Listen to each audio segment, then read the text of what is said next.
Hello everyone. This video we are looking at gravity, mass, and weight. So we're going to look at universal gravitation, obviously the difference between mass and weight itself, the force of gravity, equation for it, for weight, and then look at the different g values for different locations. All right. So just in general here, comparing weight and mass, they're used kind of interchangeably in everyday language, unfortunately, because it causes confusion between the two. On a scale, it'll actually list it in either kilograms or in pounds. Kilograms is a unit of mass. Pounds is a measurement of force, your weight. And so what they're doing is they're converting the force of gravity, your weight, into your mass value in kilograms. And yeah, it's just the way it is, right? But mass, though, fundamentally is a quantity of matter. It's measured in kilograms, whereas weight is a unit of force.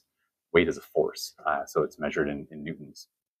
Okay, so weight is a force due to gravity. Mass is the amount of matter. The units are, newtons, pounds, things like that for weight. Mass is in grams or kilograms, and so on. Okay, so you can measure any other force, like any other force. You can measure with a spring scale and so on. If you're measuring mass, you can use a balance.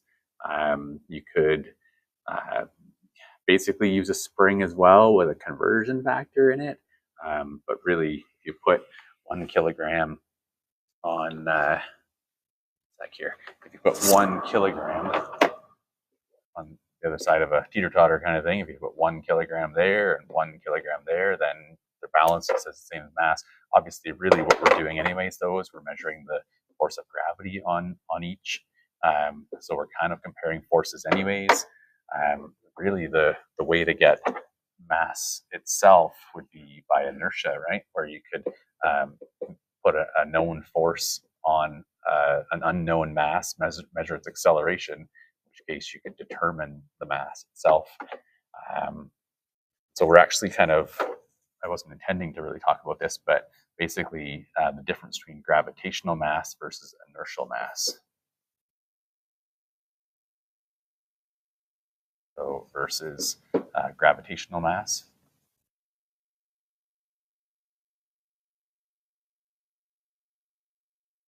So experimentally, they are the same, but the concept and the idea of them are more different than you might think. Actually, there's YouTube videos about it, but it's not what I want to focus on right now. So let's keep going. Our experimental results have shown that any mass will accelerate due to 9.8 meters due to gravity at 9.8 meters per second squared down. The equation to do with that is, if we're talking about acceleration due to gravity, then we must be looking at Newton's second law. We must be looking at F net equals ma, right? And so force of gravity is just mass times gravity, acceleration due to gravity. So that equation is super simple based on our Newton's second law. It's really good for the surface of the Earth, where you have the value for g for where you are. You'll see that fluctuates a little bit, but in general, on the surface of the Earth, you can use 9.8 and it works pretty good. If you're going up into space by much at all, anything more than 20 kilometers, which is a long ways anyways, probably not even that far to be honest. But you need better analysis of the forces, which is what we're going to show you today. We're going to look at today. So we said, the acceleration to the gravity is the same for all these objects. And I talked about how we're going to come back to this and help make more sense of it. So the logic of this is really easy to see if you think about a large mass has a large force of gravity versus a small mass has a small force of gravity. So everybody thinks the large one's going to fall faster because that's this bigger force on it, right? But you have a mass to accelerate. So this larger force is there to accelerate a larger mass.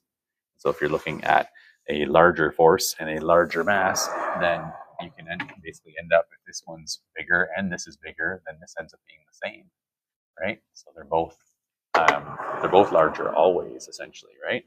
So we have that kind of situation, right? So the force of gravity is large, but so is the mass, and so it's hard to accelerate. So that's one concept way of thinking about why all objects regardless of their mass, fall at the same rate due to gravity if air resistance isn't a factor. If you put in terms of an equation analysis, I hid this, I didn't show it before, but we know F net equals Fg, F net equals ma always, so we have ma equals mg. Really, the masses divide out, and so you just get the acceleration is just going to be g, the acceleration due to gravity, all the time. And we saw the videos before. I'll just skip that. Newton realized when he's talking about gravity and thinking about it, he realized that gravity is actually responsible for the planetary motions. Supposedly an apple fell on his head, and he thought about the force that pulled it down and realized that was the same kind of force as what's holding the moon in its orbit. That's the historical Newton and the apple myth or fable, or maybe it happened, maybe it didn't, who knows. Gravitational force of attraction between any two masses. Okay, so this is universal gravitation. This is new. The idea of just Fg, force of gravity just equals mass times the acceleration due to gravity, is just Newton's second law stuff. This is in more detail, and so this is going to take into account the large mass and the both masses, mass 1 and mass 2, often large mass and small mass, because we're talking about things that are gravitational stuck to planets, typically. So if we're thinking about this, if either mass was bigger, the force would obviously be bigger. So basically you have a direct proportionality. So the force of gravity is proportional to the little mass and proportional to the big mass. The distance is larger between them. It turns out that the force gets smaller by the square of the distance. It's an inverse square law. So force is proportional to 1 over r squared. So when you have a proportionality, you can divide, say you divided both sides by b, you'd have a constant value, a over b would be a constant. So there's this proportionality constant. It's the multiple between them. So essentially this is what we're seeing so far, is proportionality constant equals mm over r squared. Okay? So experiments show that that number is a value, and we have that as the universal gravitational equation. Okay, so the value is the 6.67 times 10 to the negative 11 is the universal gravitational constant that is just experimentally found to be true. Okay. Yeah. So the logic of this equation, if either mass is larger, right, the force is larger, as we talked about. If the distance is larger, the force is smaller by the inverse square law. It's an equation that works. Okay. It's to give the force of gravity that two masses have towards each other. One you could consider an action force, the other one's a reaction force. There's the force towards the other one from both of them. And that's just the value. That's how you calculate it. So notice there's no G 9.8 in there at all. We'll talk about that in a bit later on. So when we're working with these numbers, 6.673 times 10 to the negative 11, if you need some help with calculator use and so on, I'll show these because I'm not sure those links will still work. They might, but I'll just let them here. I doubt there'll be a copyright issue here. So first of all, on an iPhone, you're using an iPhone for this. Okay, so here's how you would use your iPod calculator to do scientific notation. First thing you need to do is push the number that you want. Let's say we're doing 2.00, and we want it to be raised to the power of 10. So we need to use this EE button down here. Once you push the EE button, it's going to highlight for you. Then you're going to add your exponents. If we were doing 2.00 times 10 to the 6th, this is question 32D from chapter 1. That's not for us. I'm going to just put a 6. And hit enter. And then I want to divide that, so I'm going to push the division sign. Notice that's 2 times 10 to the 6th. So it went ahead and gave the value for that. And then you can hit divide, you can hit another number, and so on. So that's all I'm going to show for that one. So obviously on an iPhone or an Apple product, it just looks like that. And other calculator apps from other phones are probably similar. But there are other ways that this can look. And there's also an issue that I need to show as well. So this one. Yeah, it is. This one calculator. There's lots of functions on it. There's 6.0221 times 10 to the 23rd. So this one has an EE button right on it, so you just use it directly. This calculator. Well, you type 6.0221, you hit the EE key, and then you press 23. Notice I did not hit the multiplication key. I did not hit a 10 to the x key or anything like that. I hit an EE. Your display will read 6.0221, and then superscripted a little bit up will be a 23. So we have similar to that on the system you use. I see me using it all the time. So if we had like 6.02 times 10 to the 23, I would do the EXP button for this one, 23. And that's giving me the same number. Now it's a little, yeah, it has enough of a screen. It shows all the zeros, right? So that's what it looks like on the Windows computer.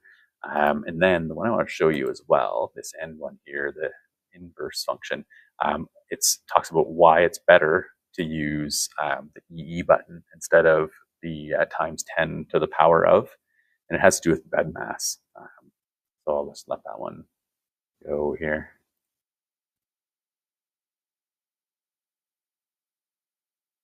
Now we're going to look at an example problem using our jump ahead because notation, or you want to get something out of something. So typed in 6.1 e to the 5 divided by 1.2 e to the whatever the number was, right? -3.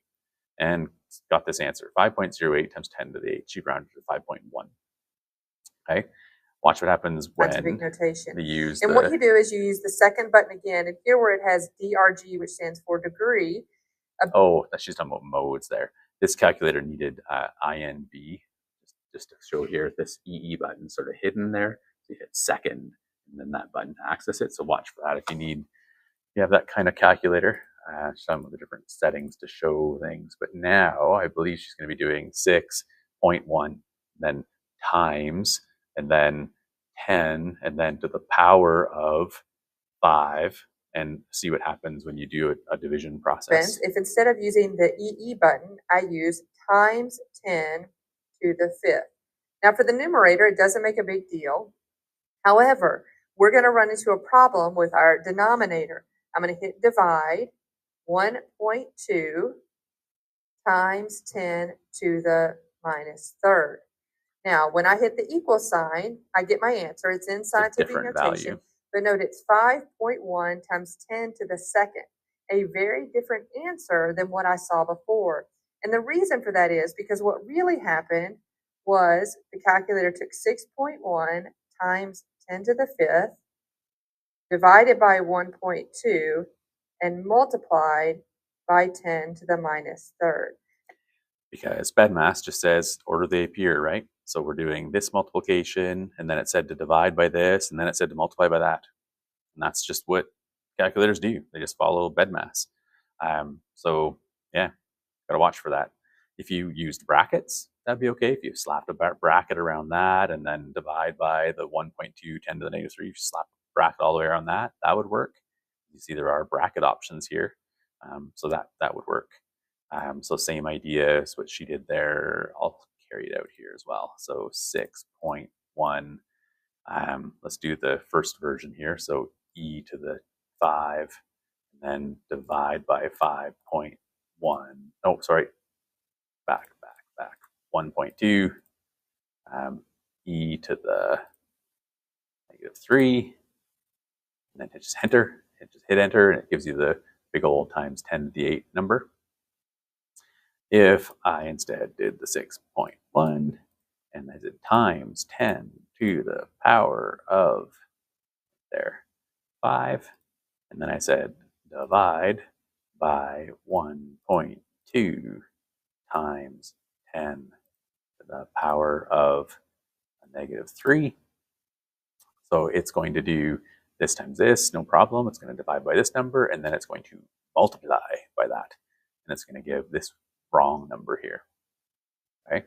If I did it as 6.1, you're better off just using the E, right? Exponent button. But if I did do this, if I said times 10 to the power of 5, then I said divide by bracket 1.2, and then times 10 to the power of -3, and then close off my bracket. That should give the right answer, right? The times 10 to the 8 version.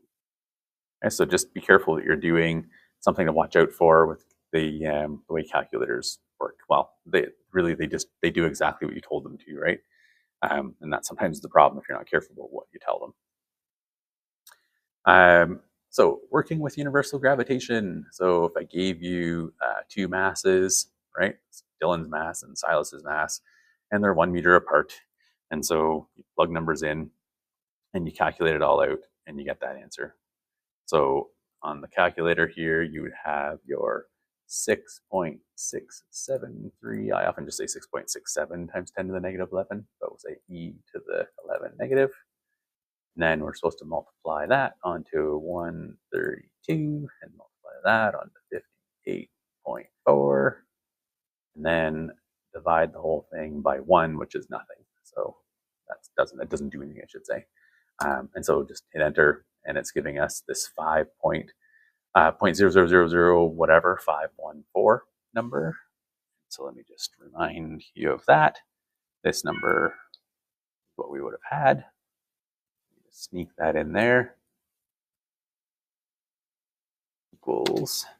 And when we are converting between scientific notation forms and standard form here, whatever you want to call it, the decimal, we kind of want it to be there, right? And so look, it's 1, 2, 3, 4, 5, 6, 7 spots to get where the decimal would be, right? That's the 10 to the negative 7.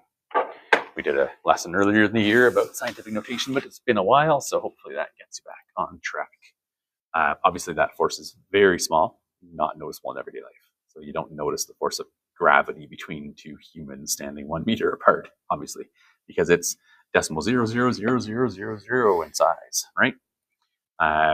Each student would experience the same magnitude of force, which will be directed towards one another, and so on.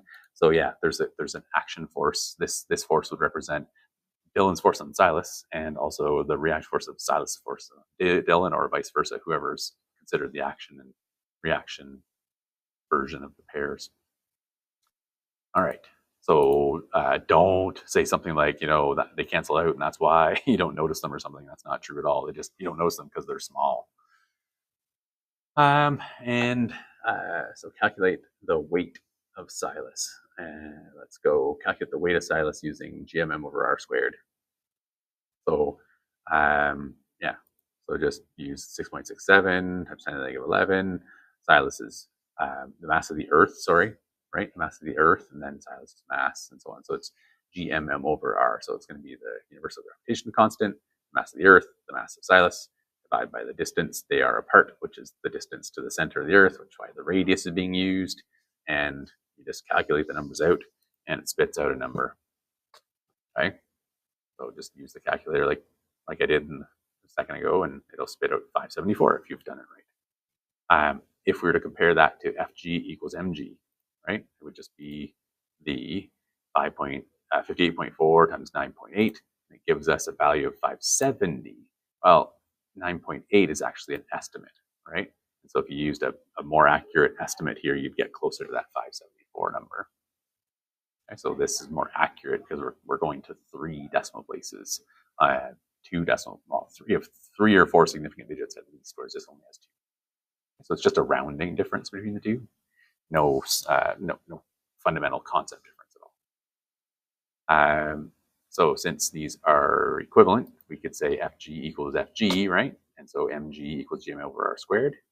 And so G is really GM over R squared. So we could calculate the number. I think I have it in the next slide here. We can calculate what the acceleration of gravity is based on the mass of the Earth, and the radius of the Earth, and the universal gravitational constant to more details, to more precision or more significant digits. And so we know we have the universal gravitational constant, the mass of the Earth, and the radius. You're going to be given those kind of things, right? You're not memorizing the mass of the Earth, even though, if you do it enough times, you probably do start to have it memorized. I can't shake the 9.11 times 10 to the negative 31 kilograms is the mass of the electron from my head, because I did it too many times in university. Anyways, Acceleration is actually 9.83, okay, at the surface of the Earth.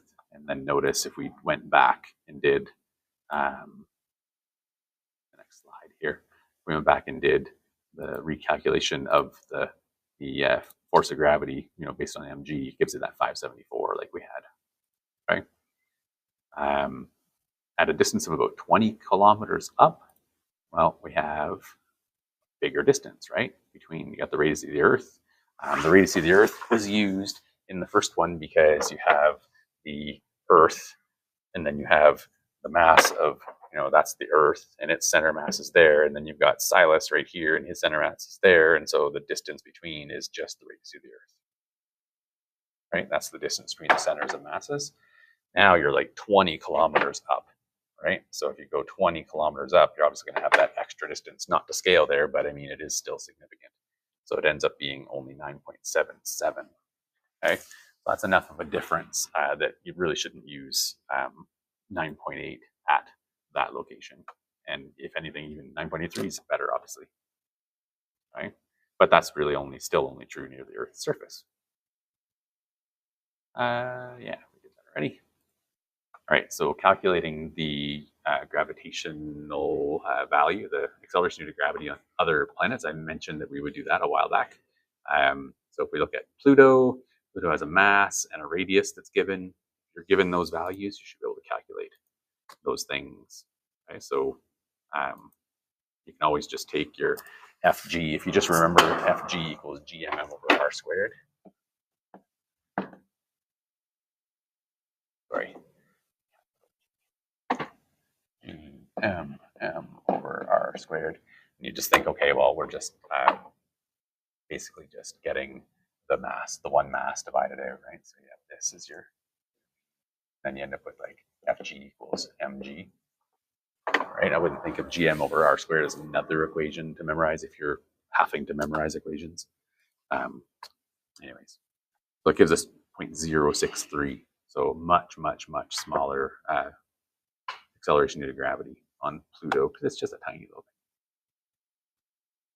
thing. So a bunch of values, right? Earth, Venus would be pretty similar. Mars would be quite a bit lighter. So if you're asked for, to calculate the weight of something on Venus, you just use that number, or Mars, use that number. Okay. And this is back to the same idea as the acceleration due to, or force of gravity between two masses. You're just getting the acceleration due to gravity directly between the Peter and these things that well. Anyway, so acceleration due to gravity would be 1.7 times 10 to the negative 8. And then, of course, you could calculate the mass, or the weight, I should say, right? You calculate the force of gravity, the weight on Brian, the name I couldn't think of, using Fg equals mg, right? So if the dog is 30 kilograms, then yeah, I saw that. I don't know whose that is. Sorry, just one sec here. All right, sorry about that. Or you could just use Fg equals GM over R squared directly, of course. And yeah, I'm not going to bother playing that one here, but if you're interested, it's a little video by Minute Physics. He's a pretty good guy. This is a bit of an older one, so I'm going to skip it. But if you're curious, you can click it. So calculate your own weight in newtons, using the Universal Gravitation, gravity equation. You could or using Fg equals mg, or maybe use G equals 9.83. Talk about why people confuse mass and weight, right? And give clarification as the difference. Describe your mass and your weight on Earth in comparison to what your mass and weight would be on the Moon as a help, and so on. I think these are pretty straightforward questions, and based on what we've done. So give it a whirl. Let me know how it goes. Talk to you later. Thanks for watching.